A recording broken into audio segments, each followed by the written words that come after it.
Hello, everyone. Welcome. I am Briar Harvey. This is the Neurodiversity Media Network. Today, I am joined by the fabulous Nicole Barham, and we are talking about 5 minutes to money mastery. Uh, if you've not watched the previous episodes in this series, I'll link you in the show notes. What's important here is that we've really covered the ground between what you're supposed to be tracking, how you talk about what's coming in and what's going out, how you stay calm in the face of money changes and fluctuations. And today we're going to talk about being confident in your money. So, actually, calm is next time. I know what I'm doing. I swear to God, calm is next time. Clarity was last time. How to have clarity about making decisions about your money. Whew, we'll get there, y'all. It's Thursday, Wednesday. I don't even know. It's December. Everyone should be eating cheese and drinking eggnog, and Nicole is drinking juice, so it's fine. Okay. Confidence. Yes. What's important about being confident in your money? So thank you for having me back on, Briar, to talk about confidence. I feel like confidence is a huge factor when it comes to money and finances. And here's why. If we're not confident in um, our ability to bring the money in, our ability to manage the money, the amount of trauma, the amount of scaredness, fear, fear around managing finances, making money, spending money, you know, those can really hold you back when it comes to running your business, right? So being confident around, I know exactly what's coming in, what's going out, being confident around budgeting, the dreaded B word that we've always talked about here. um, being confident around your ability to make profit, right? Just being confident around finances and believing that I'm the kind of entrepreneur who can run a financially successful business. All those take a ton of confidence, more confidence than anyone probably think they need, but it absolutely does in order to build this financially successful business. So let's start from the top. Why am I not confident in my money? What makes it so that I'm not confident in my money? Oh my God. How much time do we have, Brian? Because there's so many factors, right? And let me just talk about how a lot of us grew up, how I grew up, right? Um, there was not a lot of money. There was, scrimping and scraping, not being able to afford to sometimes keep the lights on, keep the water on. And when you experience that as a child, there is no way, unless you're like some kind of unicorn, there's no way that you're going to be catapulted into this person who is amazing at managing money, amazing at running businesses, confident around money and business, and just, you know, there's just no way, right? Unless you've done a lot of work around eliminating a lot of those beliefs are with you all the time. And they're right here, right? They're easily accessible, especially when some fears come up around anything in your business, right? And you start doubting yourself and doubting your ability to manage money, make money. And so all those things, they from your childhood, maybe, well, from my childhood, would come up, and I'm like, am I really good at this? Am I, can I really do this? I'm not good at this. I never learned how to manage money. We never budgeted. Like we never had enough money to budget, right? And so those things unfortunately do not go away, or they take a long time, or they're there, but you just have to figure out a way to not make them come to the forefront all the time. Not make them be the, like steer the ship. And so it's how you are going to do, either work with a coach or work on yourself, or self knowledge, working with a coach, all of that. It's sometimes it's daily work, sometimes it's years of work, figuring out how can I be confident around money with finances when I really never was taught how to do this. I mean, what's the number? Something like 80% of Americans are one disaster away from losing everything, which Yes. means that for most of us, there is no roadmap. Absolutely not. I think there was it's 500. Cannot manage a $400 emergency, right? 400, 80% of Americans cannot manage a $400 emergency. Yes.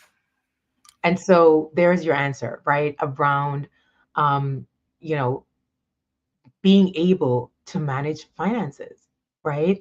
And sometimes it's just about, how can I believe in myself that I can do this? There are certain ways to do this, right, Briar? So, um, a great way is to start making those. And sometimes, like, we can go back to Susie Orman, or we can go back to Dave Ramsey. Not my favorite people, because they so many other advice that they give that I absolutely don't agree with. But one of the things that I do agree with is making sure that you're allocating money, right?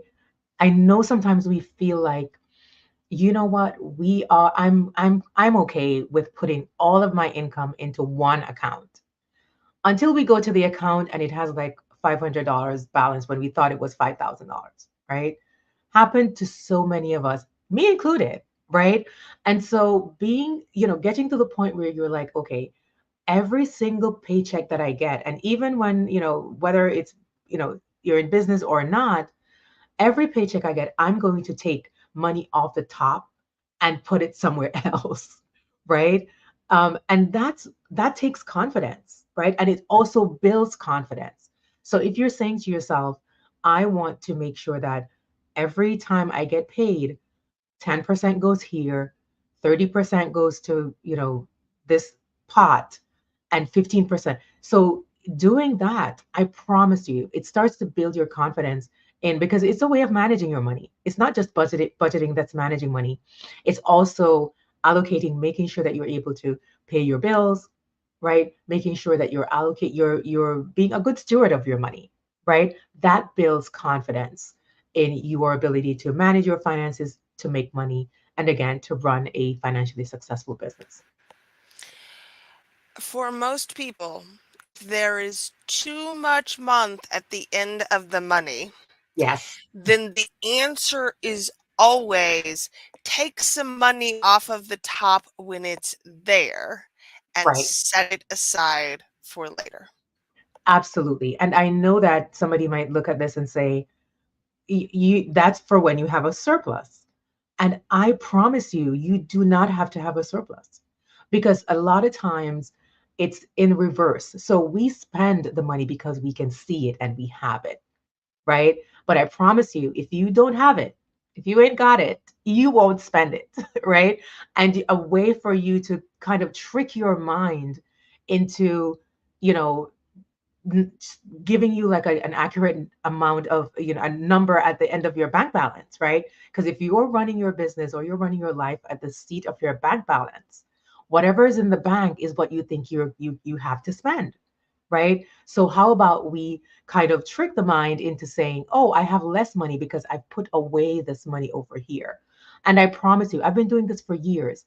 Putting money away, you won't feel like it's not missing. You won't feel like it's missing, right? Especially if you, I'm not saying to put 50%, again, 10%, whatever that percentage is. putting that away, you will definitely not miss it. And then you won't be spending all of it because, later on, before you know it, you're going to have this surplus over here that you weren't even worried about, right? Especially if you have it automatically coming out of your account, or whatever ways that you were creating this pot or this allocation of money. However you're doing it, you will not miss it if you do it first, if you take it off the top and then you focus on what you have left. Same thing applies to your business. Mhm. And I find that when I just assume that the money is going to leave as soon as it comes out, I am much surer of my decision making ability, right? Yeah. Yeah, because again, your ability to use your numbers, right? To use your finances to make decisions about your business. Again, if you just think about it, say in your community, Briar, you might have a lot of entrepreneurs who work with, say, coaches, right? And you look at your bank balance and you're saying, um, I'm able to afford to pay a coach $5,000 a month. And you might look at your, what you have coming in, your cash flow for the next few months, and say, I can afford to pay this person 5,000 a month, right? But you're using your gross numbers. You're not looking at my expenses. What are my operating expenses? Because a lot of times we look at what's coming in and we don't look at what's going out. So we're looking at how much is coming in and then also not looking at, have I put aside 15 to 20% for taxes, right? So now I thought I had $20,000 to play with, but I really only have 15,000, right? And so when you're looking at a full 20,000, it looks like a lot. It looks like you can afford to do more, right? But then when you put that away, put that 5,000 away because you have to pay your bills, you have to, your taxes, you have to do these other things, then you're like, "Oh, I really don't have as much money as I thought I did." Right? In our industry, we say you think you have more than you think you earn more than you do, and you spend less than you do, right? And when you really look at the numbers, you're like, oh shoot, I thought I brought more money in, or that I thought I made more money, and you're like, I thought I spent less money, right? So actually, creating these habits that will help you to make better financial decisions and in turn increase your confidence around finances. That's the way that you can build confidence in your around money and in your finances. Okay, so a lot of this is percentage based, and a lot of that is going to be variable. You need to get 5 Minute Bookkeeper or talk to your accountant to be able to figure out what those percentages are. Yes. But how can we know that we're setting enough aside? Okay, I'm happy that you mentioned 5 Minute Bookkeeper because the profit first model is a model that I really love. I use it in my business. Use it with my clients who work with me one on one, and I also include it in 5 Minute Bookkeeper. Like it's already there. So taking the guesswork out of how much should I put aside for operating expenses? How much should I pay myself? Right? How much should I put aside for taxes? How much for profit? Because they're in business to make profit, right? So that's already built into 5 Minute Bookkeeper. So as soon as you get your numbers in there, as soon as you get your income in, it automatically calculates this is how much you should be paying yourself. This is how much you should be paying for operating expenses, etc. Right? Having again something that's automated like that is it will really, really help you so you don't have to like get a calculator out and try to figure it out yourself, right? So having a system like that will definitely help you to know how much. And sometimes you can take a look at those numbers and you're like, you know what? I am not paying myself enough. They're saying that I should be paying myself 30% or 50%, and I'm paying myself 10%, or I'm not paying myself at all. So it's something to aspire to. Having something that automatically allocates it for you, it's you can aspire to pay yourself more, cut your expenses, right? Sometimes we have expenses that are upwards of 70, 80% of what we bring in. Profit First says your expenses should be 30 to 50%.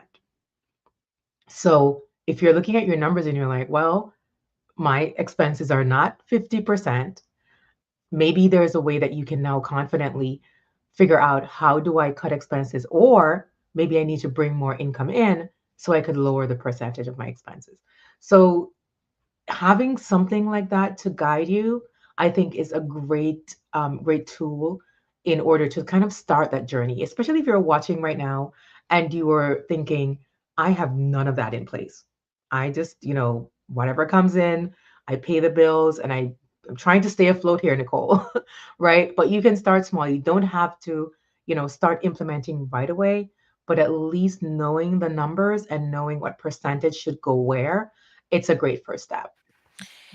And there's a trap here. Bringing in more money doesn't necessarily mean that you'll cut your expenses, because there's more work to be done for those new clients or things that you're servicing, right? Yeah, So it's not just about being confident that you can bring in the money. It's right. about having confidence in where your funds are allocated. Absolutely. Yes. And also when I say bring more money in, I usually think from a digital product perspective, because 5 Minute Bookkeeper is a digital product, right? So not to now go like run myself ragged, working with clients 24/7 in order to bring more income in, but figuring out a way to bring that money in that is not going to, you know, make you totally stressed out and burnt out, right? That's not what we're talking about.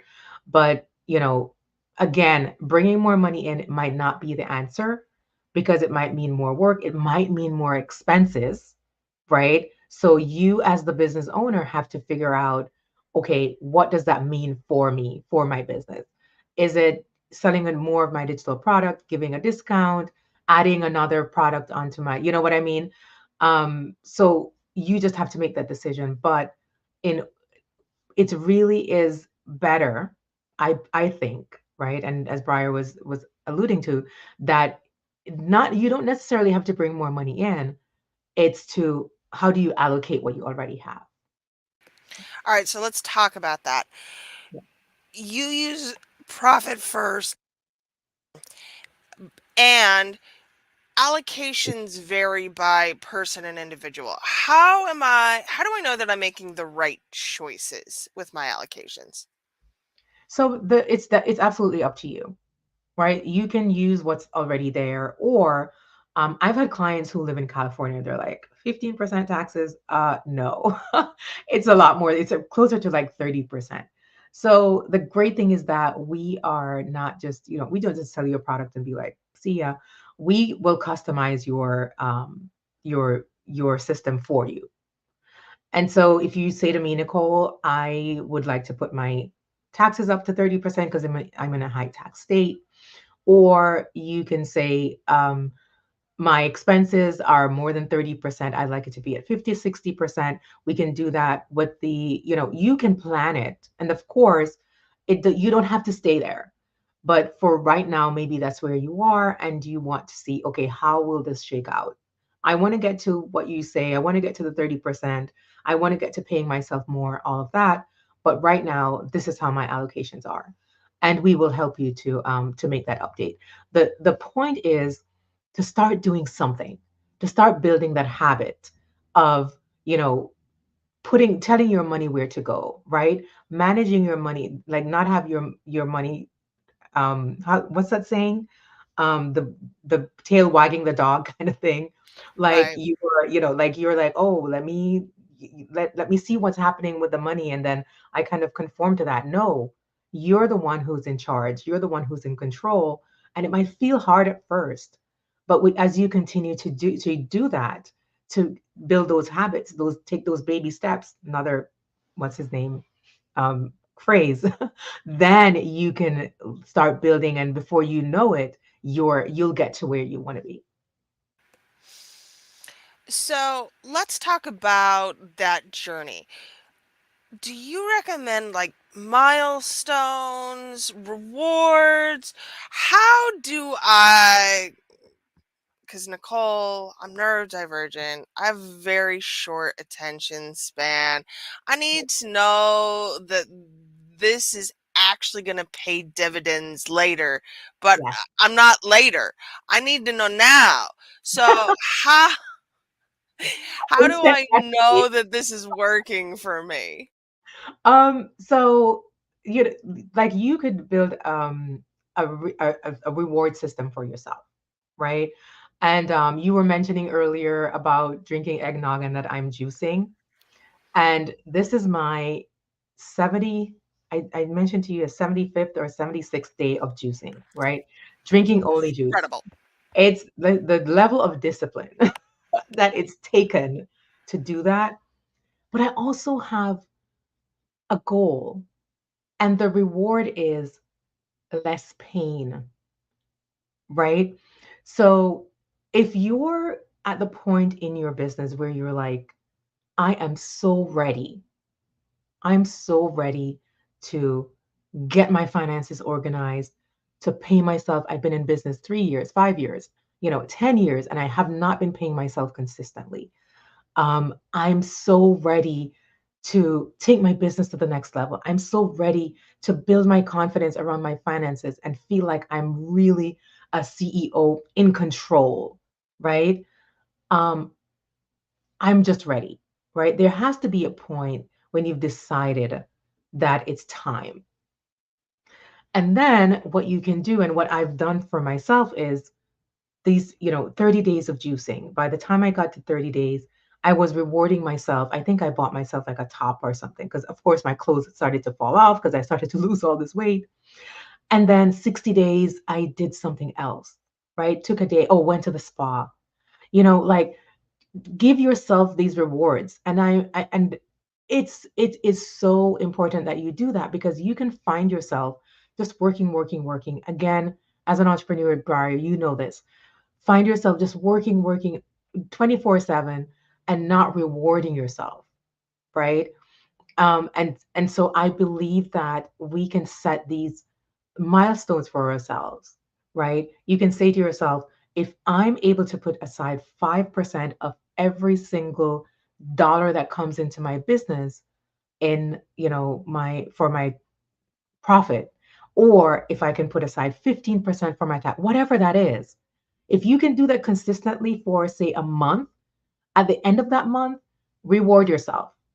Go get a nice foot massage or, something that will, have you feeling really good about yourself, feeling great and accomplished, but also rewarding yourself. Yeah, because I need the money. I need my relationship with money to feel good. Yes. And the action is, a lot of people discount doing something, taking action, right?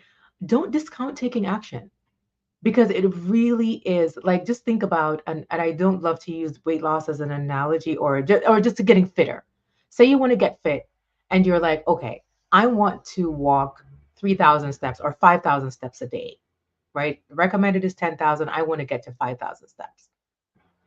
Those little baby steps that you're doing, I used to do this and I used to feel so accomplished when I saw the 5,000 pop up on my pedometer, right?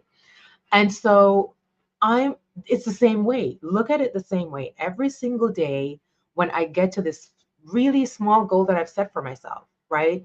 And don't listen, do not go do this drastic thing because you will fall back by the following week. You're going to be, falling right back to where you were before, right? But just setting those small goals for yourself and those reachable goals. And I'm a huge fan of setting goals that I know I can hit, right? So I'm like, can I do 5,000 steps a day? Absolutely. I'm not going to go from 2,000 steps a day to 10,000, but I can definitely do 3,000 or 5,000, and rewarding myself for that. And before I know it, I'm getting to the next step, next level, and I'm getting to the next level, right? I'm putting aside, 50% for expenses, but I really want to get to 30%. But let me put aside 50%. And as soon as I'm able to shave 5% off of that, now I'm putting 45%, right? You have to gamify. Like, that's why I love numbers. Like, I could do numbers and finances all day, because when you gamify finances, it is so rewarding when you can see the huge changes that can happen with these tiny changes that you make, right? Tiny I habits. have to say, this is some of the best dopamine you'll ever get is when you figured out how to make your money ping for you. Yes, for sure. Yes. Okay, so we're not talking about a 75 hard here. We're talking about No. adding in 3,000 steps a day. And that is, y'all, if you haven't read them, Tiny Habits by BJ Fogg, Atomic Habits by James Clear. Both of those are good. Yes. Um, the goal is small, deliberate choices and changes. Yes. How do we do that when it's hard? Okay. So, and it's absolutely, it is hard. Sometimes it gets harder, but it also gets easier, right? I say all the time to my clients, we don't only want to look at our P&L statement when the numbers are pretty, when you're in the black, right? We are going to have some red months. We might even have some red years, but we also still have to look at it, right? There's no, you know, you just have to, right? You have to start somewhere. That journey of 1,000 miles that begins with the first step, you literally have to start. Like, staying still and not taking any action, it's not gonna, like, you're not, I'm sorry, it's not gonna change. You're gonna find yourself in the same exact place or worse in a year, in 2 years, in 3 years.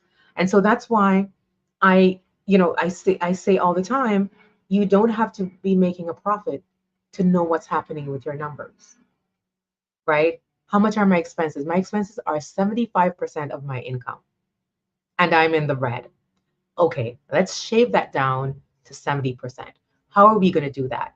That's where the wheels start turning, Briar. That's where the wheels start turning, and you start planning, and you start implementing, and you start looking at the subscriptions, and you're like, I don't need this subscription. I didn't even know I still had this. Let me get rid of things that are not necessary. I might bring it back in later, but if I don't 100% need it right now, let's, let's get rid of that, right? And so that's how by the next 3 months, you're going to get your expenses down to 70% or 65%. And then you start making more. So that's the thing. Like, you're looking at your finances to make critical decisions in your business. And if you ignore the finances, it just means that you're making decisions that you're guessing, or you're making it on the fly, and you're not really having a strategy, right? And Mhm. so that is that's, you just have to begin. Does not matter where you are, you just have to start. How do I remove me from my business? That's a really important piece here, I think. Yeah, I feel like, especially a lot of solo entrepreneurs, right? The business is them. Like, I'm literally my business. If I'm not working, nothing is happening. The wheels aren't turning. The smoke isn't coming out of the factory. Like nothing is happening because I'm not working. And so we personalize our business, and we internalize a lot of things.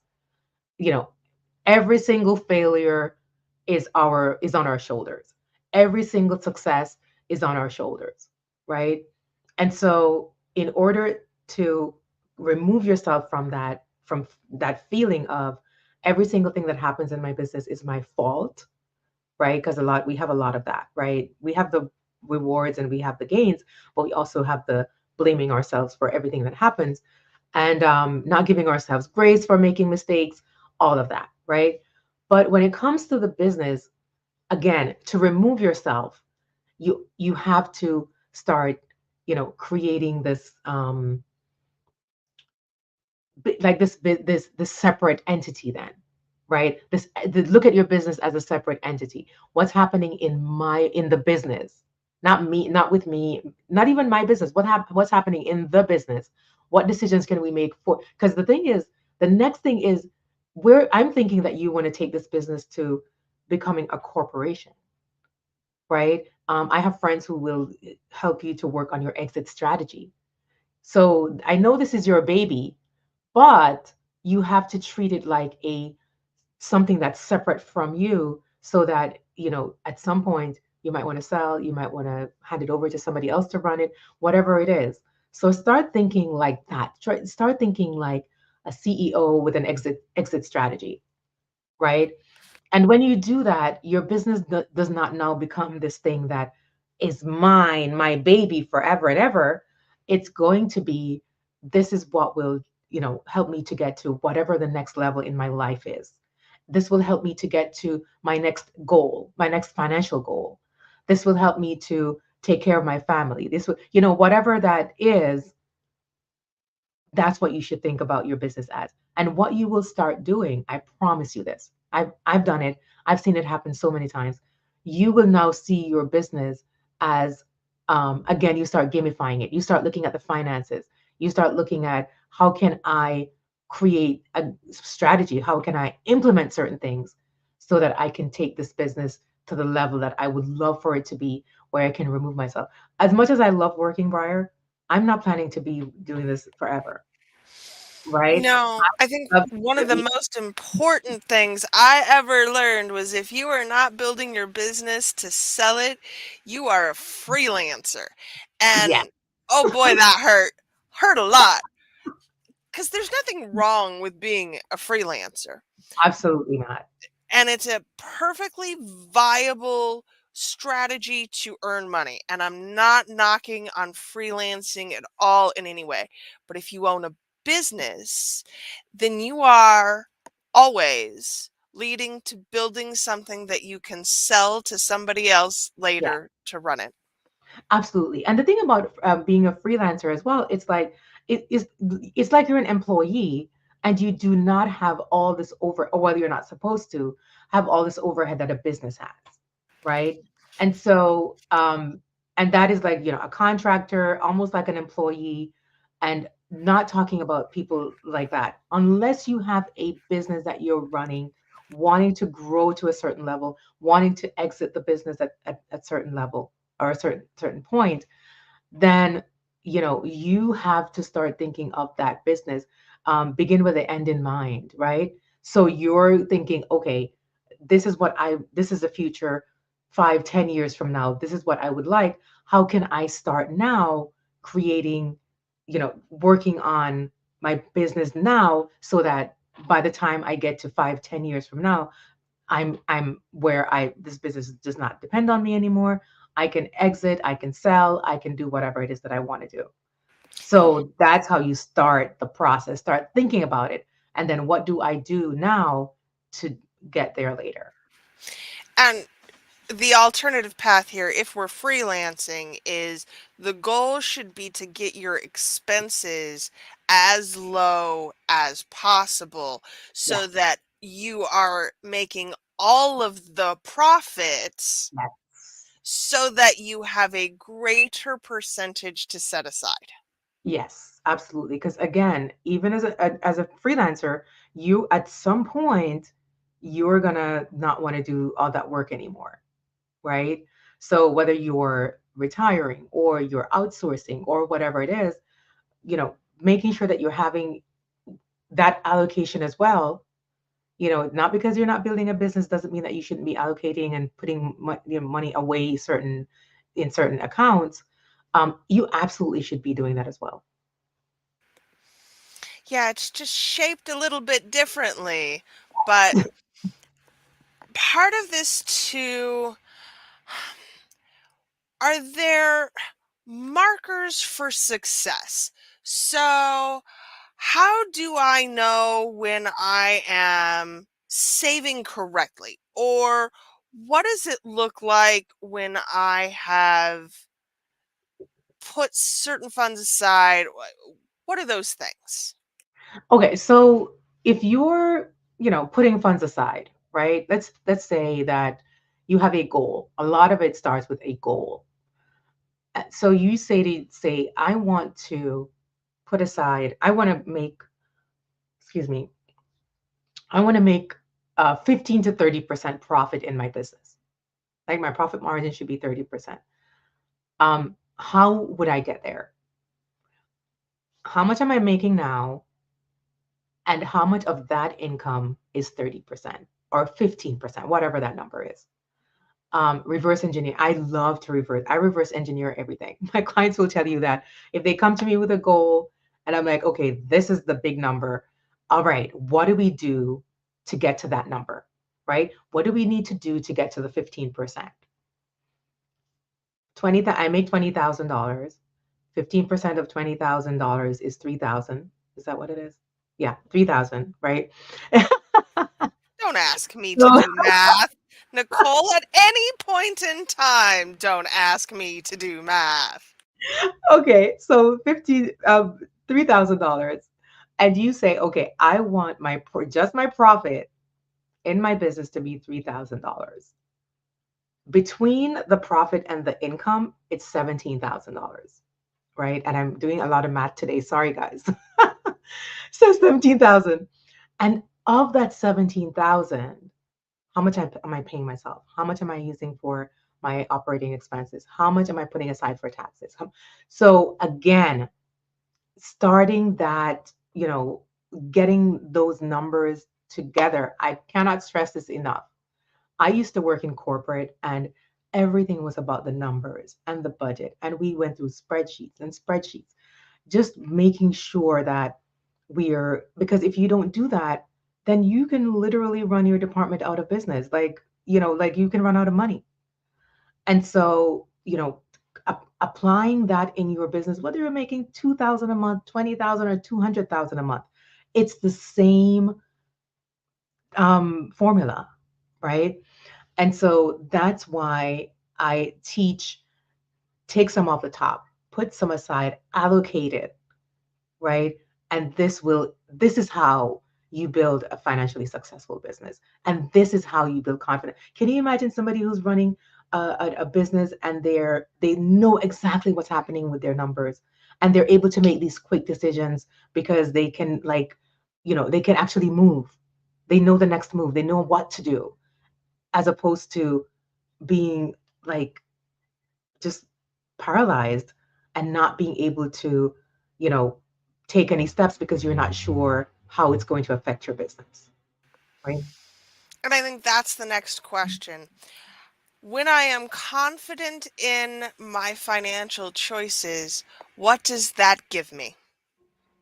Oh my goodness. It gives you like you feel like you have wings, literally. Like you feel like you're this entrepreneur who's a real entrepreneur, right? You're really running your business. You're really feeling like I can do this thing, right? And I work, you know this, Brian. I work with a lot of entrepreneurs, and a lot of the times their confidence level in their finances is the lowest of all the things. They're amazing salespeople. They're amazing at marketing. They can run a business. They can, they're everything. They're geniuses when it comes to their craft. But the finances is sometimes the ones where they come to me and they're like this, or they cover their face and I should know, I should be, should, right? And so though that's when an entrepreneur who has all the other things plus the confidence in their finances, like there is nothing that they can't do. There's nothing they can't accomplish because they know how to pivot. They know how to make quick decisions. They know how to, let's go here, move here. I have some money put over here. Let's move this over here. Then we put it back. Then we do this. And it's just like, again, it's this game and it's a game. Like business is a game, right? And you being able to accomplish certain things, and then at the end come out successful, that is the utmost confidence. Because again, that's the last area that a lot of entrepreneurs are able to master. By the time they master that, it's a wrap. And we haven't mastered finances, let's be clear, y'all, especially in the American educational system, because we don't teach it. No, absolutely not.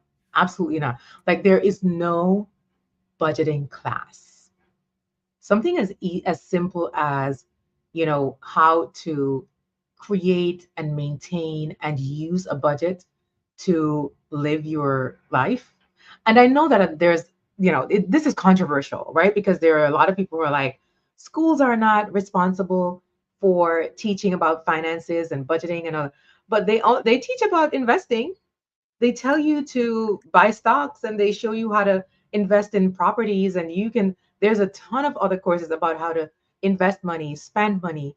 um, there's not a lot of financial management. Like I did my degree in entrepreneurship and small business management. I had one financial management class, one single one. Insanity. So yes, it is. And so it's just not taught enough. And the importance, okay, financial management is, you should have it in your business, but it really literally can make or break your business. 85% of businesses fail within the first 5 years because of ineffective financial management. These are facts. So, not having this as a part, an integral part of our, whether our school system or just learning in general, right? It's just not taught. Okay. Which is why we're not confident in it, which is why we feel so much shame around it, right? This is such a self perpetuating cycle of doom here. How do we get off this hamster wheel? We have to decide, like, we have to decide the same way that we get off other hamster wheels. It's the same way you get off the I'm not good at finances, I'm not good with money, I should have done this better, I should know better, right? Getting off of that and getting onto I'm going to take the first step. I'm going to start looking at my bank account. I'm going to look at my debt. I'm going to look at my credit cards. I'm going to start taking 5% of all my income and put it aside for profit. I'm those things are the big things. The little things are the big things. And that's what's going to change the trajectory of your business. So, again, I'm impatient, Nicole. How long is this gonna take me? As long as I'm kidding. It doesn't have to take long. It really does not have to take long. It's up to you. And I, in my experience, when you start these taking these steps, before you know it, right? Before you know it, you're going to be making another right decision and another big step and another right decision. And um, so it doesn't have to take long. It really and truly doesn't have to take long. I work with clients also one on one on business strategy and CFO services. And when I look at their numbers, 3 to 6 months before they started working with me, and then after they started working with me, and I'm a numbers person, so I look at the increase in income, I look at the reduction in expenses, and I look at the increase in profit, right? And every single client, I don't work with a lot of clients now. I work with 5 clients. My goal is to work with about 10 people at a time because I don't want to be doing this, 24/7. But when I look at all those clients, I can see an increase, either an increase in income, a reduction in expenses, or an increase in profit, right? And what changed? We started working together. They started taking baby steps. They started looking at their numbers sometimes for the first time since they started their business, right? But because they're doing that and we're talking through what is happening, right? And we're talking about how can we change that? How do we reduce this? How do we increase that? How do we so all these things that are important in the daily running of your business, these are activities that you should be doing every single day, right? And so before you know it, it's going to seem, it's if you stand in one place, it's going to seem like it's taking forever. But when you start making those steps, taking those steps, you will be surprised what can happen in 3 to 6 months, in a year, right? Of really focusing and being intentional around your finances. And again, that also boosts the confidence around the finances. And y'all, if you can do this one thing, you can do anything. Oh, yes. Oh my gosh, yes. You can drink juice for 75 days. As I take a sip of juice. Okay. This is all very demoralizing.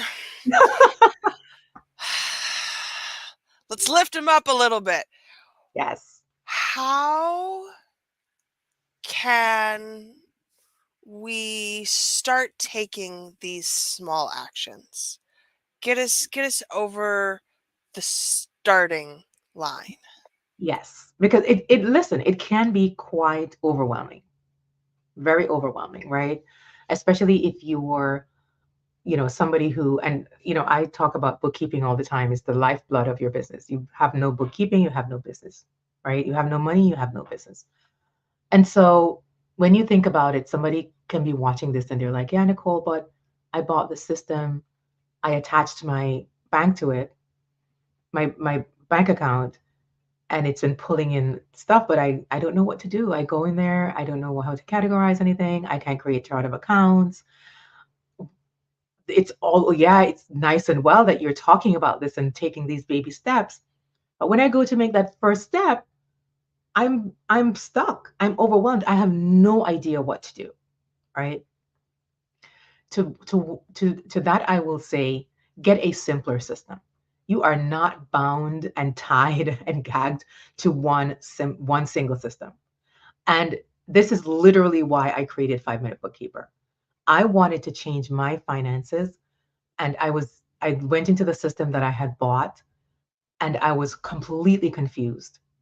And so I'm like, instead of trying to watch a 4-hour tutorial that teaches me how to use this thing, I'm going to create my own. And that's how 5 Minute Bookkeeper was born. And it literally takes you less than 60 minutes to do a full year of bookkeeping in 5 Minute Bookkeeper. I have the receipts. There are over 300 people who have the system. They've told me recently, somebody, actually a few days ago, she said 5 Minute Bookkeeper was the best investment in a tool she made in 2023. Like, that is the highest compliment, right? Sometimes these are people who have been trying to get on top of their finances for years and just have not been able to because it's not easy, right? So get yourself a simple system, number one.